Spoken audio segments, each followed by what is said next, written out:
Magpatuloy po tayo sa diwa ng panalangin. Salamat po, O Diyos, dahil kayo ay mabuti. Salamat sa pagbibigay niyo sa amin ng isa pang araw ng buhay. Salamat sa kalayaan na sumamba sa inyo sa sandaling ito. Nilalapit namin sa iyo ang mga sarili namin, Panginoon, kung merong anumang bagay na maaaring maging hadlang para kami lubos na makiisa sa inyong Espiritu. Sinusuko po namin. Patawarin niyo po kami sa aming mga kasalanan. Dinisin niyo po kami sa aming mga karumihan. Punan niyo nawa, Panginoon, aming pagkukulang ng inyong pasensya, ng inyong pag-ibig, ng pagpapatawad ninyo. At nawa yung kapangyarihan niyo, maramdaman po namin. Lumalapit kami na may hawak, Panginoong sisidla na walang laman. Hinihiling naming punuin niyo po ito ng inyong mga salita, ng inyong pag-ibig at karunungan. And like empty cups, we lift our hearts to you, Father, and we pray that you may fill our hearts with your presence. Fill that vacuum in us that only you can fill. And we pray that your wisdom may prevail, lead us unto greater knowledge of you, which in turn will lead us unto good works that glorify your name and worship you in spirit and in truth. Protect us from the evil one. Protect us from lies and deceptions. Protect our loved ones who are not with us right now, O God. And may this time be a fruitful one with you. Be the speaker. Lead us, teach us, and may we honor your name. Father, we praise you. We thank you, we honor you. In the name of Jesus our Lord. Amen. Dahil po mahal natin ang Panginoon, ay marapat lang na dibdibin natin ang ating tungkulin na lumago sa espiritual na paraan. At sa paglago ay dapat bantayan natin kung ano mga lumalabas sa ating bibig, sapagkat yan ay nagmumula sa puso, kung hindi man sa isang isip na maaaring nagpapabaya. Matthew 12:34, for out of the overflow of the heart, the mouth speaks. So kung ano ang nag-uumapaw sa puso, yun lamang ang lumalabas sa bibig.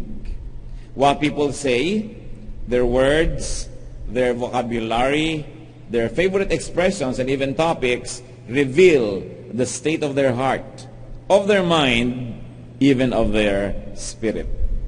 Bagamat napaka-invisible ng espiritu ng tao para makita, subalit may paraan na masukat, malaman kung ano ito at ang kalagayan nito sa pamamagitan ng mga salita na lumalabas sa bibig ng isang tao. At ang Biblia na nga ang may sabi, Matthew 12:34, kung ano ang laman ng puso, yun ang lumalabas sa bibig. Sa atin pong pagsasalita, lumalabas yung ating theology. Rightly or wrongly, may theology ang mga sinasabi natin. Lumalabas yung ating mga biases, sometimes bigotry, our very strongly opinionated stand on anything. And through our words, we expose our orientation and even motives. At sa mga mangilan-ngilan na mga panahon na wala namang malisya ang mga sinasabi, kung ito'y mali, kadalasan nagmumula naman sa ignorance. So malice or ignorance can be the source of wrong or evil words. And in both cases, they are dangerous. Atin pong pinag-aaralan at sa mga nakaraan nating pagsamba ay sinimulan natin na isang munting serye, Survival Guide for God's People. At sa katunayan, pangatlo ito sa serye na yon. Nakaraang linggo, 2 services, ay atin pong diniscuss yung Survival Guide for God's People 1 and 2. Ano ito? Sapagkat napakarami pong mga Kristiyano na bago sa pananalig, o kaya matagal man pero hindi ganap na nagkaroon ng panahon o pagkakataon mag-aral, maraming mga di pa naunawa ang lubos. At kung ang mga bawat Kristiyano sana ay mayroong isang munting guidebook na pwede niyang basahin para makaiwas siya sa mga hindi na sana niya mararanasan pa ng mga kabiguan, disappointment, disillusionment, ay napakagandang magkaroon nito.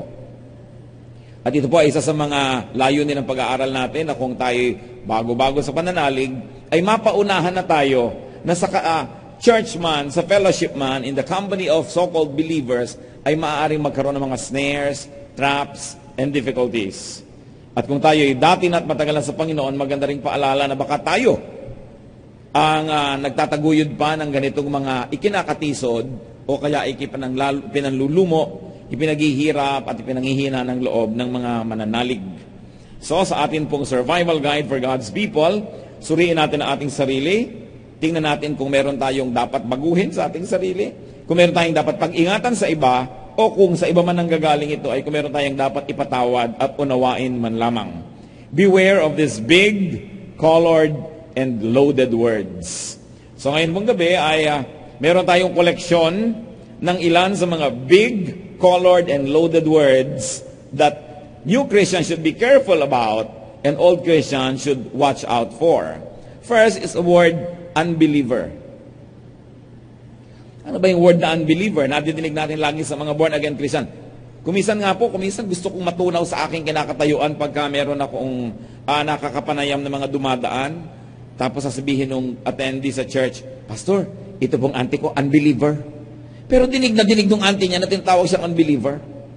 At napakarami na po mga tao nagreklamo, bakit ang yayabang niyo mga born-again kayo? Tinatawag niyo kami unbeliever. Ano palagay niyo? Kayo lang naniniwala sa Diyos? So be careful with that word. Kadalasan kasi ang ibig sabihin natin sa unbeliever, not of our local exclusive sect or community.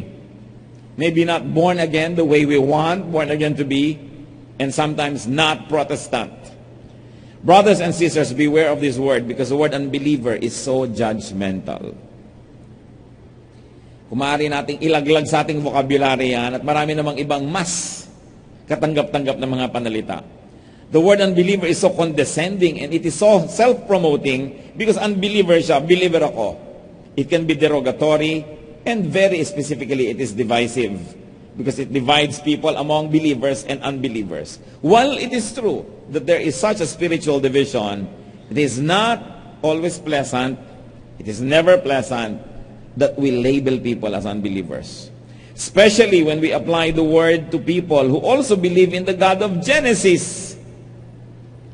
Minsan sabihin natin, unbeliever, naniniwala din naman siya, the same God of Genesis, the God who created us, Elohim. God, El Elyon, tinatawag ang mga pangalan niya sa Biblia. The God of the Bible. How can you call somebody who believes in the God of the Bible an unbeliever? But they only happen to belong to another definite or exclusive congregation. Sabi sa Matthew 7:1, do not judge. Napakarami po ng mga wala pa sa Panginoon ang nauudlot o kaya ay nadadala at lumalayo dahil sa mga nadidinig nilang mga ganitong mga pananalita. Another word that we should be careful about and careful in dispensing is the word saved or unsaved. Ang dalas niyan. Pag may namatay habang nakatingin sa ataol yung Kristiyano, tatanungin niya kung mag-anak, saved na ba? Tingnan nyo nga ang katabi nyo, mga kapatid. Sige na, kung may kasama kayo, titigan nyo sandali lang, tingnan nyo mabuti, saved na ba yan? Malalaman nyo ba? Diba? Pwede bang malaman kung isang tao saved? So sasabihin natin, ito saved na. Because they showed visible or audible signs of religious belief or acts in accordance with our standard and measurement. Ang totoo niyan, walang lubos, walang makakaalam kung ang isang tao ay saved. Maaaring makakita ka ng indicators, mga pahiwatig, but you can never definitely say saved, unsaved. So it's a very, very loaded word that we should be careful with. Sabi sa 1 Samuel 16:7, man looks at the outward appearance, but the Lord looks at the heart.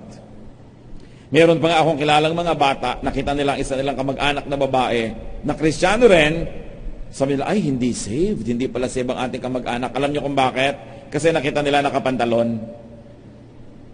Sila lumaki sa isang iglesia na yung pagpapantalon na isang napakataking kasalanan na dapat sunugin sa impyerno ang mga babae nagpapantalon. So sabi nila, hindi siguro saved. You see, what religious bias can give to young minds. And when we say young minds, we don't only mean young in terms of age, but young in terms of spirituality. So yung saved na yan, napaka-loaded word. Kaya yung iba tuloy, ang yabang-yabang nyo naman, saved na kayo, alam nyo na, buhay pa kayo, saved na kayo. Bakit natin ito kailangan pag-aralan? Bagamat meron tayong mga conviction tungkol sa kahulugan ng word na ito, but we must be user-friendly. Kailangan ay hindi natin pinapailap yung dapat ay umamo sa salita ng Diyos at hindi tayo makasakit ng damdamin na hindi naman kailangan. Acts 17:31, for He, referring to God, has set a date when we will judge the world with justice. By the man He has appointed, He has given proof of this to all men by raising Him from the dead. So wala pang judgment, darating pa lang. Lalong-lalo kung ang tao'y buhay pa, paano mo malalaman na hindi yan saved? Paano mo mahuhusgahan? Pero sakit yan ng mga Christian, lalo pupunta sa patay, saved na ba?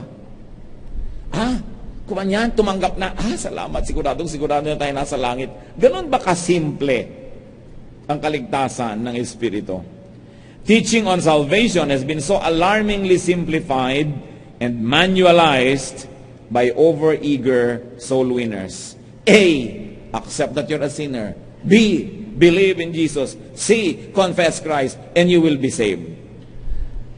Napakalalim ng panggagalingan ng pangunawa, mga kapatid, para magagap ang kahulugan nitong ABC na ito. Hindi ganun kasimple na itaas po ang inyong kamay, itungo ang inyong ulo, ipikit ang mata at sundan ang aking panalangin. Diyos ko, makasalanan po ako, tinatanggap po kayo. Tapos palakpak, saved na po kayo. Ganun ba talaga kasimple ang mga malalalim na bagay na ito? Kaya kung minsan sa oversimplification, nakikita mo, hilaw na hilaw ang mga tao.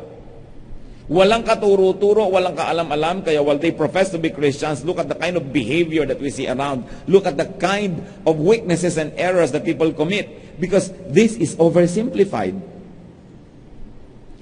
Nag-aagawan kasi ng mga kaluluwa ang mga tao, so paramihan ng mapapataas na kamay, ng magpo-forward, para nabibilang, para impressive sa mga donor, impressive sa mga palakihan ng mga na-convert. It's a name and numbers game. And the most profound, the very profound teachings of the faith are oversimplified in the arena of soul winning. Ang Panginoong Jesus nga pagka sinuri po natin yung Gospels, bihirang-bihira na ginawa niyang topic yung ating obsession na salvation. Because the Lord was almost always talking about the kingdom of God. Interestingly, at basahin niyo po ang inyong New Testament, ang mga Gospels, ang favorite topic ni Lord is the kingdom of God, hindi yung ating obsession with salvation, kung ano man ang oversimplified meaning nun. Kaya sa Luke 17:21, sabi niya, the kingdom of God is within you. May nagtanong kasi sa kanya, tell us when the kingdom of God will come. Sabi niya, the kingdom of God and the coming of it cannot be observed.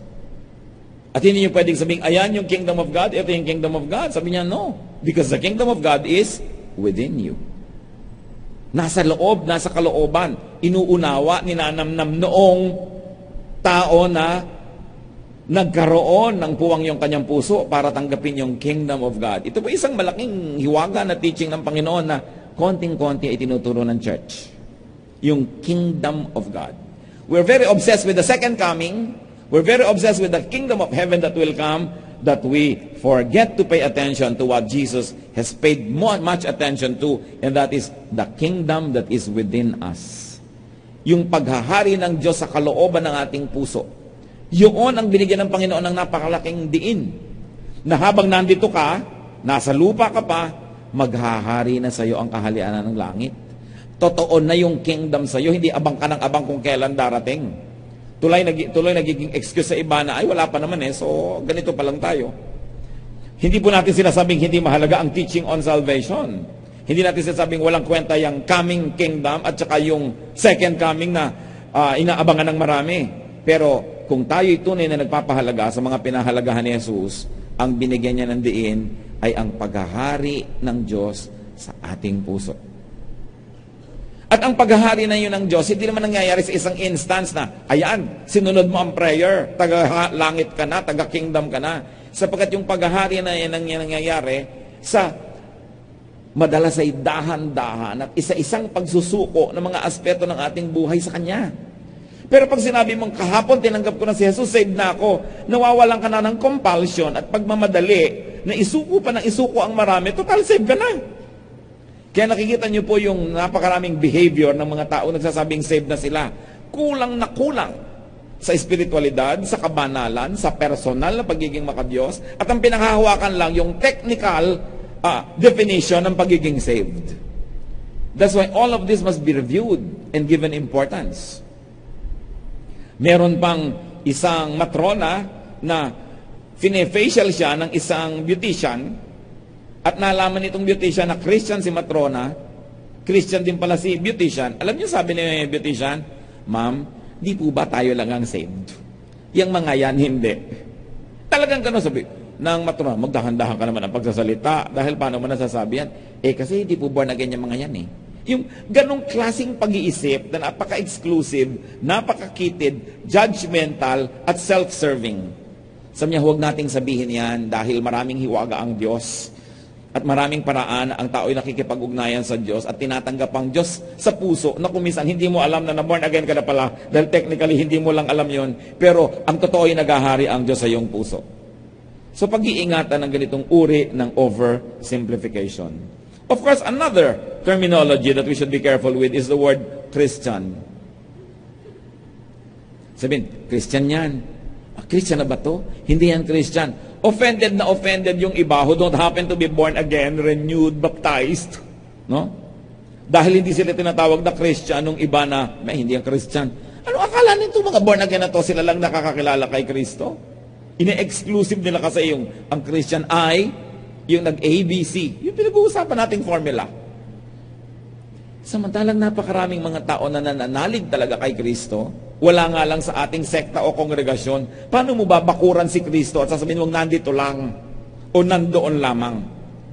Samantalang ang Espiritu ni Jesus ay tumatahan sa lahat ng pusong tumatawag sa Kanya. Kaya, ang ibig sabihin kasi ng iba, hindi Christian, hindi evangelical, hindi Protestant, hindi full gospel, etc. All of this labeling. Kaya ang tanong lang natin, si Jesus ba ay evangelical? Si Jesus ba ay Protestant? Si Jesus ba ay Catholic? Si Jesus ba ay full gospel o half gospel o ano? Lampas siya dyan kasi lahat ng mga label na ito na invento lang ng tao later. Natapos na ang kanyang ministry sa earth, nakaresurrect na siya, nakabalik na sa langit, bago pa na-invento ang mga terminologies na ito. So, hindi natin dapat i-claim na siya ay ganon kasi wala pa ang ganong labels. Lalo naman ang ating Diyos Ama na lumikha ng lahat sa Genesis, huwag niyo sabihin na Katoliko ang Diyos Ama o Protestante. No? Huwag natin sabihin na ang Diyos Ama ay Muslim o Kristiyano dahil pati ang mga Muslim ay kinikilala nila yung Diyos ni Abraham. O, pwede mo bang lagyan ng Diyos ng religious label?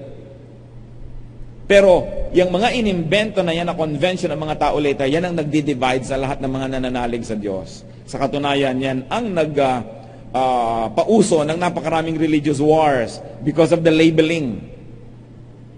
Kaya kung gusto nating lumago talaga sa Panginoon, dapat tayong makalampas sa mga label na ito, sa mga oversimplification na ito. Sabi, we are changed from glory to glory. Dapat nangyayari yon. At titigilin tayo ng mga labels na ito.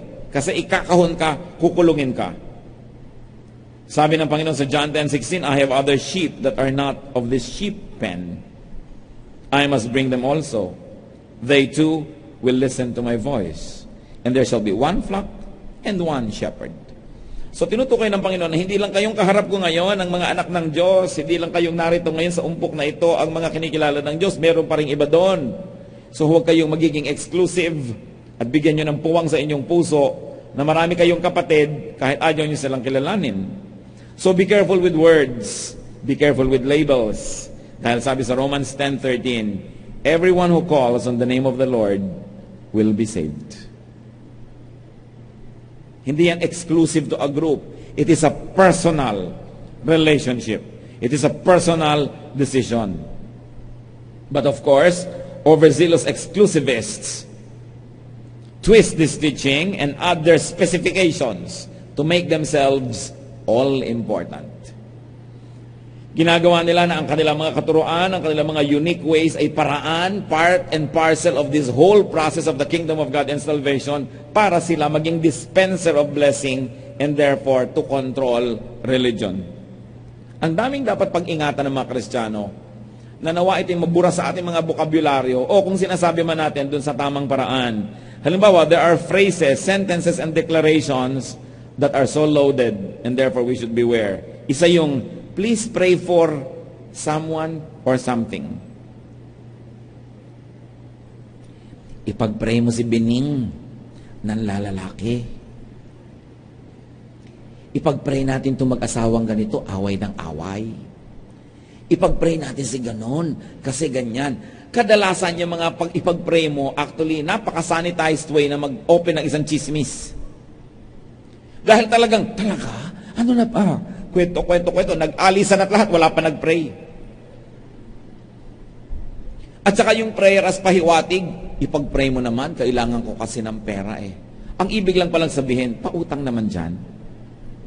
Mga parinig at daing, mga request, solicitations, mga ipag-pray nyo naman ang church namin kasi nagpapagawa kami, kulang pa kami ng bubong. Ang halaga nga po ng bubong, ganitong halaga. Ipag-pray nyo naman. Sabi ko, paka-ipokrito mo naman, di mo pa sabihin, mag-donate kayo. Kasi ipag-pray mo. Sanay ng maraming Kristiyano sa ganitong paraan ng mga parinig at pahiwatig ipag-pray. Hindi sincere. Hindi talaga prayer ang gusto nila, nagpaparinig lang sila. Kaya, pati sa ligawan, alam mo, pinagpe-pray kita. Ganyan. Sabi ng babae, ikaw din, pinagpe-pray kita. Ba't di nila sabihin, alam mo, gusto kita, gusto mo ba ako? Dinada pa sa mga pa-prayer. Mabuti sana kung totoo. Ang pinag-uusapan natin kung totoo, okay eh. Pero the misuse of these words. Gas-gas kasi yan eh, yung ipag-pray. Ipag-pray nyo naman ang anak ko kasi mag-a-abroad, wala siyang panggastos. Ipag-pray nyo naman si ganitong missionary kasi congregate siya ng funds. Hindi na lang diretsahin. 1 Chronicles 28 verse 9, the Lord searches every heart and understands every motive behind the thoughts. Gusto nating mag-grow, lampasan natin itong mga ganito. Maging totoo na lang. 2 Corinthians 6, 4 and 7, as servants of God, we commend ourselves in every way, among many ways, in truthful speech. Napaka-importante. Isa pa pong phrase na pag-iingatan, this we claim in Jesus' name. Diyos ko, pagalingin mo po ang nanay kong may cancer at I claim nagagaling na po siya. Thank you po. So ano nangyari kung biglang namatay? At meron na mga ganyan. Kinlaim na. Lord, I claim in Jesus' name. Ito mga pasubo sa Diyos prayers. Ano po ang itinuro ng Panginoong attitude sa pananalangin? Matthew 6:10, your will be done. So we must not be stubborn. We should not have presumptuous requests because they have no place in godly prayers and they can only lead to disappointment, to disillusionment, and sometimes to the weakening of faith. Kasi kinlaim na, tas hindi nangyari, nadidisorient, lalong-lalo yung mga bagong believer. At nanghihina ang pananalig at kuminsan nagtatampo sa Diyos kasi talagang kinlaim na, hindi nangyari. Sabi sa James 4:15, pag may gustong-gusto ka, dapat you ought to say, if it is the Lord's will. Kaya i-claim natin, halika, ipag-pray natin, i-claim natin, Lord, we claim in Jesus' name. Walang ganong turo. If it is God's will, thy will be done on earth as it is in heaven. So ang panalangin, Lord, gusto po namin to, pero kung ano po talaga yung gusto nyo, doon ang masunod, baka naman po sakaling mapagbigyan nyo lang o makalusot ito, di thank you. Pero kung hindi, thank you pa rin po. That is how we should pray. Don't claim.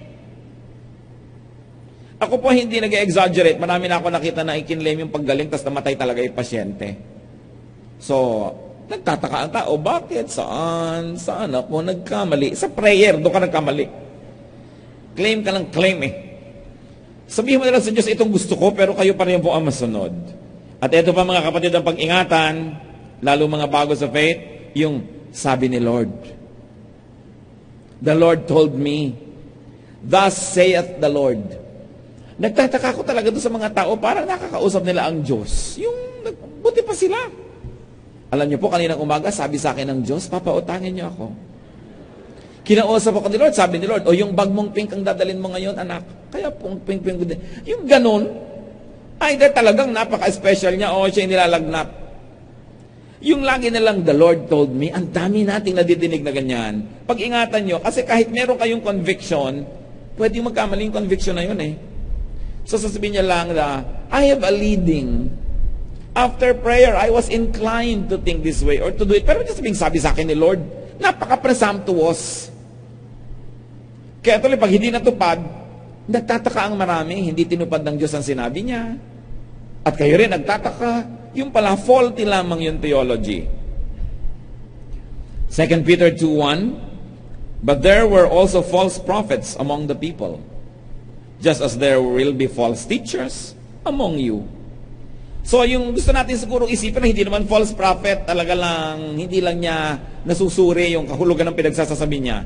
Pero, meron talaga mga false prophets. Halika, ipoprophesy kita, magpo-prophesy. Alam niyo po, gustong-gusto ng mga ibang tao yung gift of prophecy. Why? Because it makes a star of the prophet. Biruin mo, nakikinig sa'yo ang tao, ayaw gumawa ng anumang bagay hanggang hindi kumukonsulta sa'yo. It makes you very important. Kaya may mga tao na gustong-gusto nila na magprope-propetahan. Pero anong sabi sa Jeremiah 23:30-32? Therefore declares the Lord, I am against the prophets who steal from one another words supposedly from me.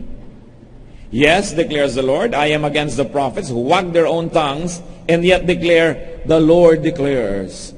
Indeed, I am against those who prophesy false dreams, declares the Lord. They tell them and lead my people astray with their reckless lies. Yet I did not send or appoint them. They do not benefit these people in the least, declares the Lord. So kahit po sa Bible, napakarami nang nai-record ng mga false prophets and false prophecies. While we continue to always say that we believe that there is still the gift of prophecy up to now. Pero marami, nilalagnat lang. Marami, akala lang nila. Because the Bible says, if a prophet says does not come to pass, he is not a prophet. Dapat 100% accuracy. Kaya pinag-iingatan din natin yung thus says the Lord. Sabi ng Panginoon, napakalaking kapangahasan na sinabi mong thus says the Lord. Liban na lang talagang Diyos talaga ang nagsabi sa iyo. At meron namang taong araw-araw kinakausap ng Diyos, ting hapon, ting umaga, kinakausap ng Diyos. Sobra naman yata siyang espesyal. Kaya dapat sinusuri ang ganitong mga claims. At kung siya naman talaga isugo ng Diyos, hindi siya dapat ma-offend kung sinusuri. Dahil habang ine-examine mo yung genuine, lalong lumalabas na genuine siya, mas matutuwa siya dapat. Ang natatakot lang at nagagalit na sinusuri siya, yung mabibistong hindi pala siya totoo. So those who are really gifted by God with this kind of wonderful gifts will not be offended being examined. Because godly people are supposed to be careful. And we're expected to test every spirit to see if it is from God. May mga dapat pa pong pag-ingatan ng salita, napakagasgas at abuse, brother o sister. Lalong-lalo kung meron kayong panaderya, tindahan, grocery, lumber, hardware, mag-iingat kayo sa mga nakiki-brother or sister dahil uutangan lang kayo ng bubong. Uutangan lang kayo ng mga halige, mga semento. At kung kayo nasa isang kumpanya, manager kayo, may-ari, nagpa-Bible study kayo, ang dami-dami mga empleyado nakikip-brother, sister sa inyo, dahil aabusuhin kayo sa mga pag-absent, sa mga pagbale, at kung ano-ano. Sobrang na-abuse itong, di ba brother kita in the Lord? Di ba sister kita in the Lord? Pengin naman discount.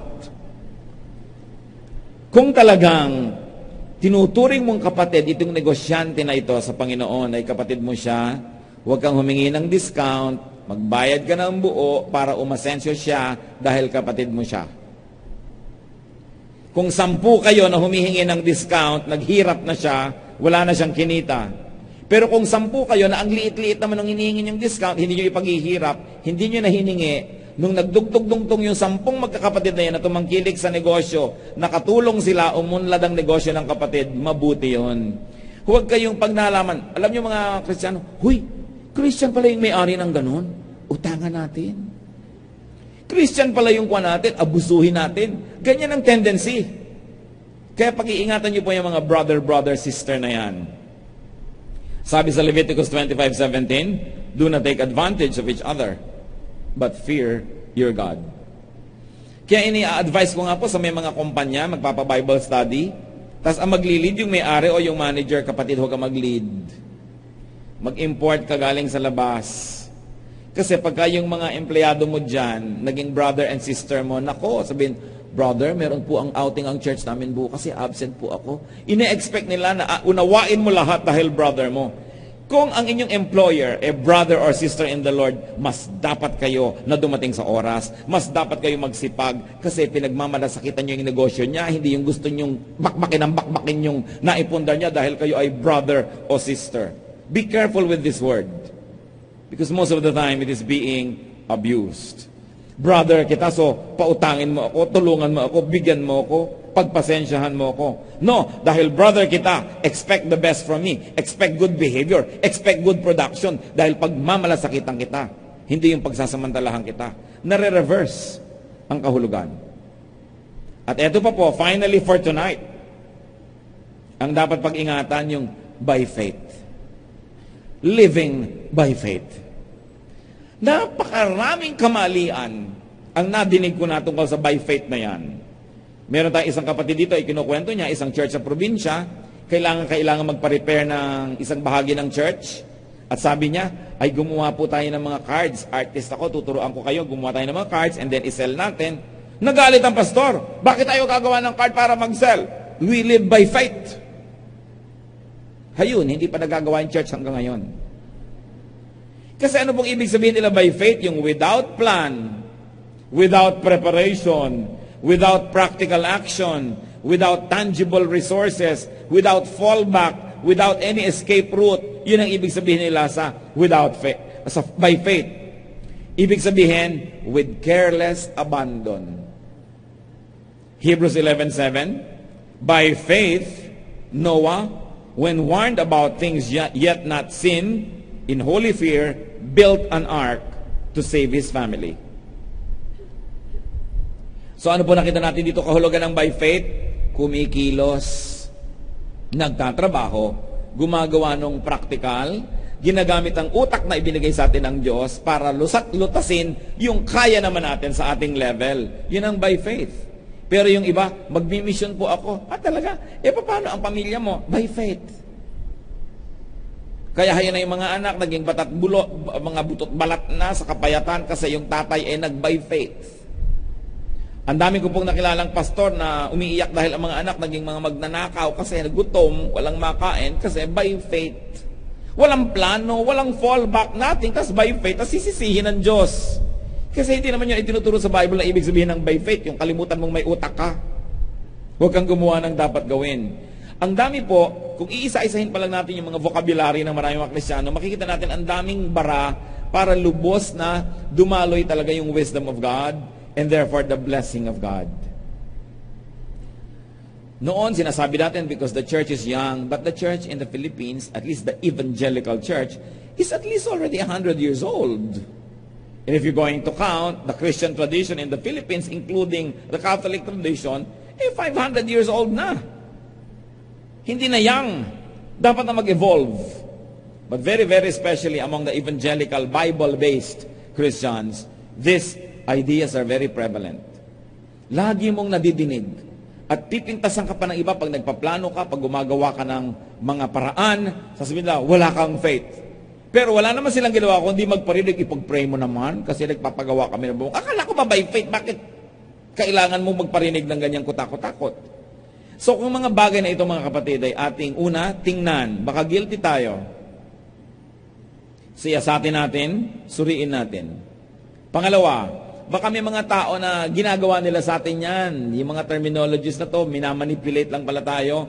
Tapos brother or sister sila. Be careful. Sabi ni Lord, I'm going to send you a sheep among wolves.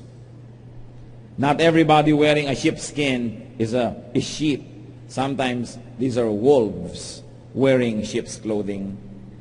At kadalasan naman, pure ignorance lang.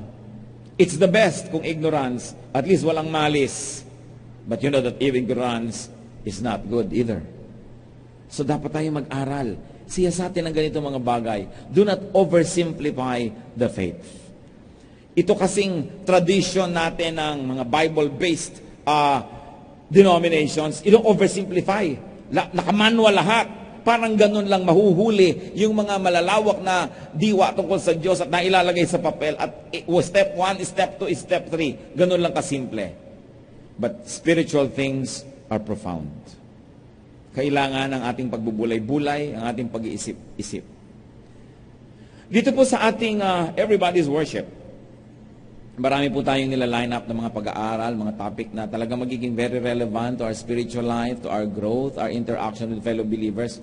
But first, we must clear the coast.